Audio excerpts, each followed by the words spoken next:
everyone, it's your girl Kate here for our September edition of Soundcheck. I'm here with Bec today. Hello. And we're going to follow last month's format where we recap what we've talked about rather than what the internet's talked about in terms of modern slavery. Just going to banter a little bit just to keep it interesting. But let's start with the first article from September. Yeah, so Samsung versus Apple. This is Braden's article. Quick little fact Bec told me before we were, while we were writing the script and the notes for this is our last full-time Prime Minister came out the same time the iPhone did. Yep, so they both, the first iPhone came out in 2007, and that's when we had the famous Kevin 07 campaign. So we have had 6 Prime Ministers in 11 years. How many iPhones have we had? We're up to what? Well, up to number 10, but it's like 10X and XL kind of, so lots. Yeah. Too many. They're too expensive. Would you rather a new iPhone or a new Prime Minister? I don't know. We've got a pretty bad Prime Minister at the moment. That's a topic for another day. Anyway. So, Apple versus Samsung. So, Kate and I both have iPhones. Yes, we do. We are full on the consumerism train. I like it better. I have a Mac, I have an Apple iPhone. I've always had iPhone. Yeah, it all just links. It's convenient. I'll pay for the convenience because I'm a lazy person. But did we ever look into the background of it? Absolutely not. So for the article, Braden rated Apple a fail in terms of the modern slavery sense of everything, which not so great. Yeah, look, I wish that we could say that we're surprised at this point in time, but secretly we know that pretty much every big brand does the wrong thing. I was about to say, it's just like clothing brands nowadays. It's like everything's a bit on the darker end of production. Which is not great. But for phones, it tends to be the metals and stuff that are put inside. So it's the mining of the precious metals for the internals of the phones that tends to be a high level of slavery. That's when you get a lot of children being involved, and that's where a lot of companies lose their marks. Yeah, I'm just seeing in the article, or the blog, is that approximately 90 hours overtime for workers when creating the iPhone. Wow, that's insane. 90 hours is a lot. I die with like 20 hours of overtime. And that's still, that's a lot. That's still a lot. Like 4 times that, 4.5 times that. Can maths. I was about to say, that's some good math right there. But for Samsung, it gets quite a bit worse. Braden marked them an epic fail, considering everything we just talked about with Apple. Samsung has been accused of relocating their manufacturing and assembly factories to countries with a more relaxed labour laws, like Malaysia and China, according to Braden's blog. Yeah. I can't say much for Samsung. No. I really can't say that I have like much of a knowledge of it. Yeah, and it's not... The way that phones have been integrated into our lives means that it's not really something you can have too much of a choice on. Like, unfortunately, we either choose not to have a phone or we choose to consume Apple unethical or Samsung products. Well, other than Apple and Samsung, what phones can you get, really? I know they have, like, the Google phones nowadays and the old flip phones, but, like, ethically produced phones. There is one. Yeah. Unfortunately, it's not something we can get here. Good old Terra Nullius, Australia. It's called the Fairphone. Braden does mention it in his article right at the bottom. But what it is all of the parts have been ethically fair trade certified, and you can get it if you're in Europe. If you have a friend that lives in Europe, you can get them to buy one for you, ship it over. I have a friend that has done that. So it just means that nothing within the phone is being produced with any form of child labour, slave labour, and it's all above board. But they are so popular and they sell out within like minutes of them being released. They've had 2 editions so far. If they're getting released and like selling out, it's good quality as well for a phone. 100%. Like a lot of people don't trust anything but an Apple or a Samsung. But if your phones are selling out, then why wouldn't you trust them? But like realistically, your phone only needs to make calls and text. I mean, what century are you living in? No, they don't. If it does, we are media comm students. We can't say that. I know, I live on social media. But just jumping back to Apple and Samsung, interestingly enough, if you look at just jumping back to Apple and Samsung, if you look, Baptist World Aid annually release their ethical fashion report. And back in 2016, they also did an ethical electronics report. And interestingly enough, both Apple and Samsung scored a B+ overall for the ethical So what's side. gone downhill since 2016? Or I don't know. it was pretty interesting though to read the report because they didn't just do like Apple and Samsung. It was like Panasonic, Yeah, it was like a broad... Panasonic. Yeah, I don't know what that is. All the different like HP and Intel, all that sort of stuff. It was pretty interesting to actually look at, and they grade it like you would get graded at school. Yeah. So it makes it like simple understanding and everything. And it's an interesting format because they choose to give anyone who doesn't participate in the questionnaire an F. So they do disclaim that those that haven't participated, so you do know, but it is going to impact negatively on their brand because people are going to see, oh, there's an F. So it's in their best interest to actually fill out the form. Well, I feel like if you're going to get graded, F. why wouldn't you just? Exactly. And it's a survey, like... Why wouldn't you want to... if you had if I was running Apple, that's probably not going to happen in the next ever. If I got a little person came to me and said, hey, we're doing this survey for this reason, it shows your brand well if you mark all the questions right, in a sense. Would you want to do it? I'm like, yes. It's an amazing PR opportunity. I would say if people are going to buy my product, like announce that we are ethically producing iPhones, why wouldn't you do this sort of thing?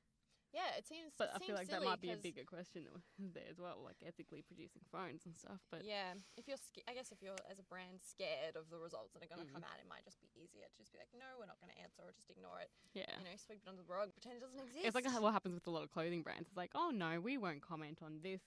Yeah, we won't comment on our little sweatshop in the back. No, we won't do that. Yeah, but thankfully, as pressure rises from consumers that are becoming more aware, more and more brands are switching on and being like, hey, we actually need to produce our clothes ethically. Well, I was talking about this in one of my classes a couple of weeks ago. Like, people are becoming so much more aware with what they're buying nowadays as well. Like, whether it be clothes, iPhones, what have you. It's really easy to make the switch and choose. Even like water and soap, like the thank you products. Exactly. Like, I was talking to a girl who would go out of her way to find a supermarket that stocked thank you soaps.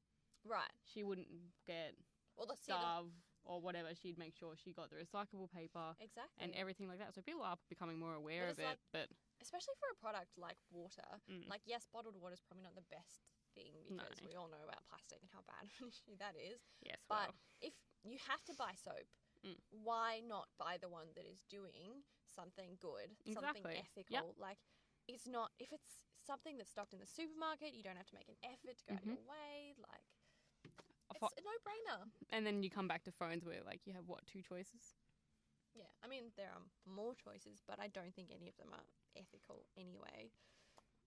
Yeah. In the future, like, if iPhone made a big change, it would definitely make me think differently about the product. 100%.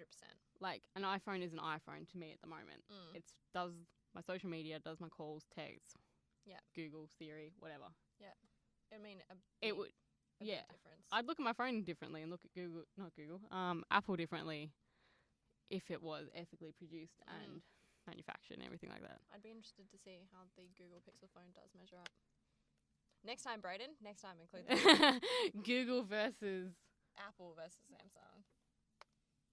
No, I was going to say like Google versus, but I can't think of like BlackBerry or something. Who uses a BlackBerry? I don't know. That's the only thing I can think of. Business phone. All right. Let's jump on to the next one. Yes. So Sam's article is the next one we'll be talking about is the blackbirding of South Sea Islanders. Caitlin, what the heck is blackbirding? I was going to ask you that. That was such like a hefty title to get out. I was going to ask you the question. So blackbirding is, well, Sam writes it real well, so I'm just going to read from him. Sounds good. So the process of blackbirding was when people were lured or taken forcibly onto the boats and ships and shipped to Australia to work on sugarcane plantations, predominantly in Queensland. So it's basically you're being forced into labour. Yeah. Slavery.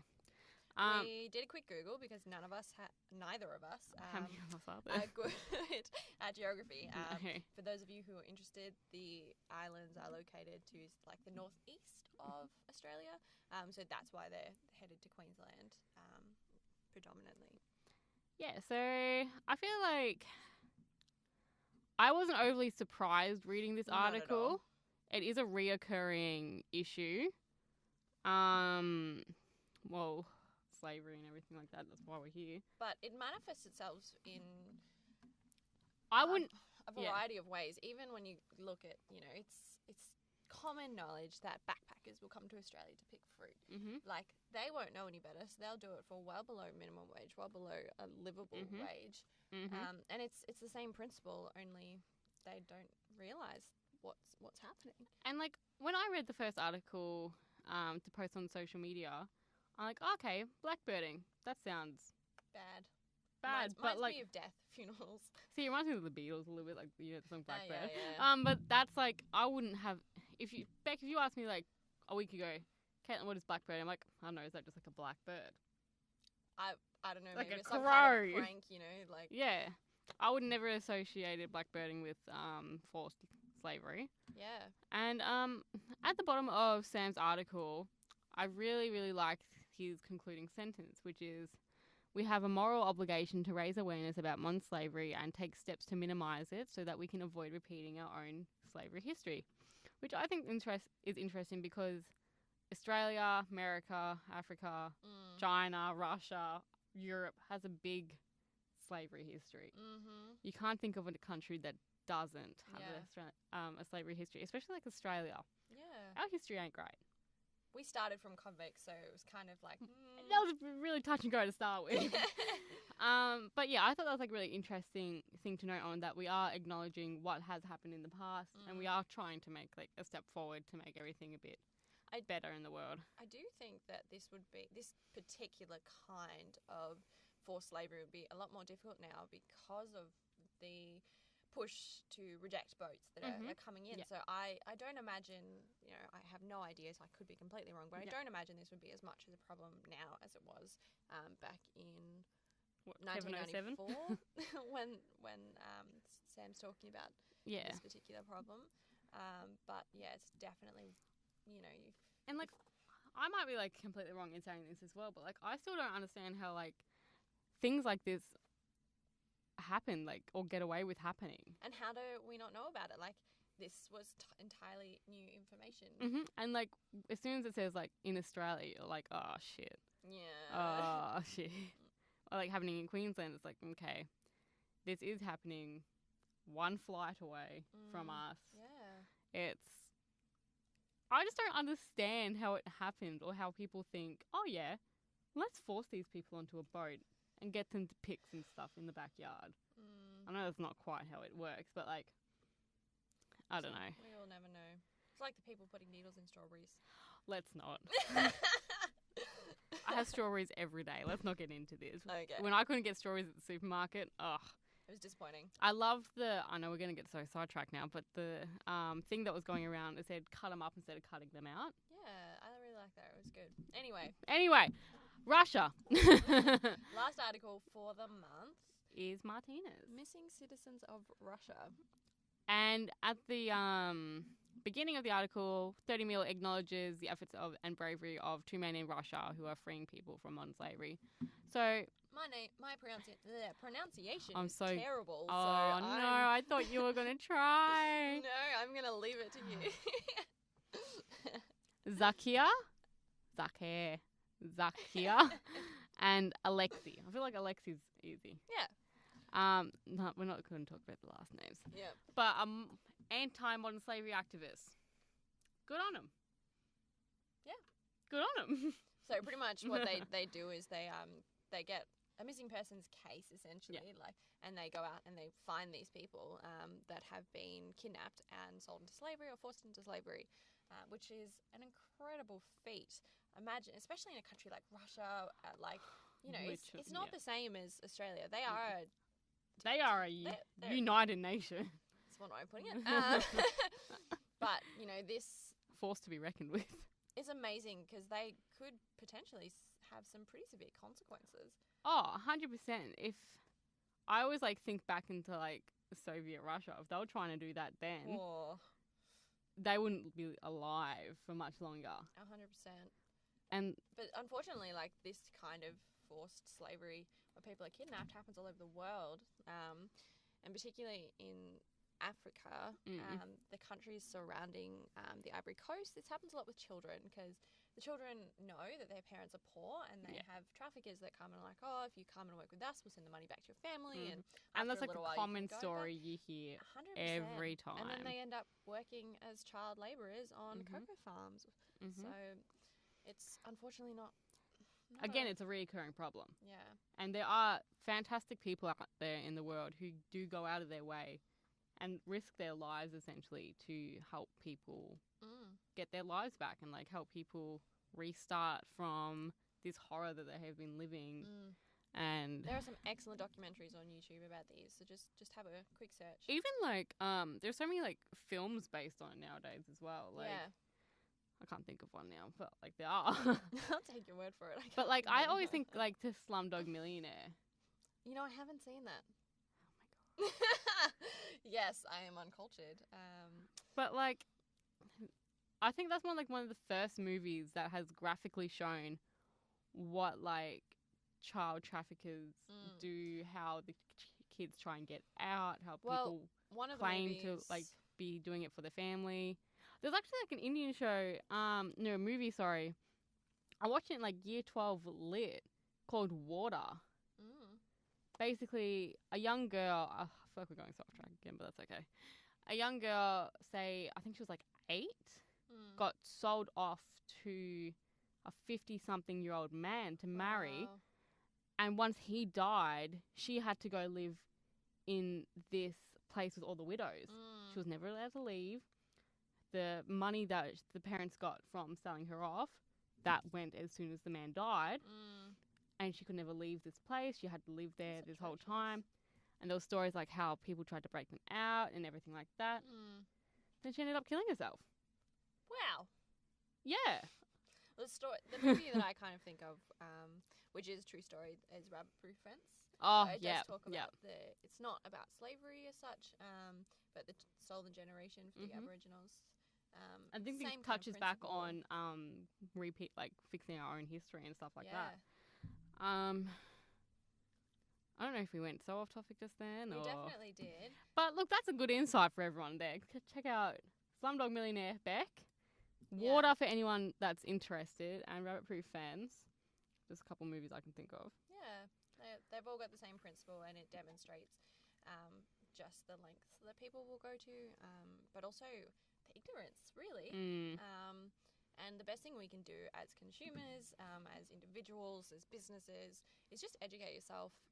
Be more aware. Take a second to read the package. Like, do a quick Google search. Like, there's an incredible amount of power in consumer purchases, and because at the end of the day, money is what makes the world go round. Even if we like to think otherwise, if you are choosing to make conscious decisions about where you're spending your money and making sure there's no slavery involved, then it means that people will listen because it's affecting their bottom line. And honestly, just like start the conversation about it. 100%. Like, honestly, prior to Braden doing 30 mil, I wouldn't have had a conversation with anyone about it. And now look at us here. Yeah, 100%. Sitting in a gloomy studio talking about it. And then I'll probably go off after this, like, I just talked to Bec about this, this, and this, and this, and this. Oh, yeah, and I've mentioned, like, to quite a few different people, like, yeah, I'm doing a podcast. It's in modern slavery. Yeah, and, like, people are like, what do you mean modern slavery? I'm like, well, let's sit down and have a chat. Yes. All right. Yep, that's it. That's like 20 minutes of our speaking. If so we keep going, we'll probably go for another, hour and a half. We will leave you to whatever you're doing. Thank you for listening. Yeah. We'll be back next month. Potentially, but it is the last semester of uni for both Cait and I. So wish us luck. Wish us well. It's going to be stressful. Maybe here's for some other voices next month. Who knows? Who knows? All right, well, thank you, Bec, for coming in again. Thanks for having me. Everyone out there, make noise.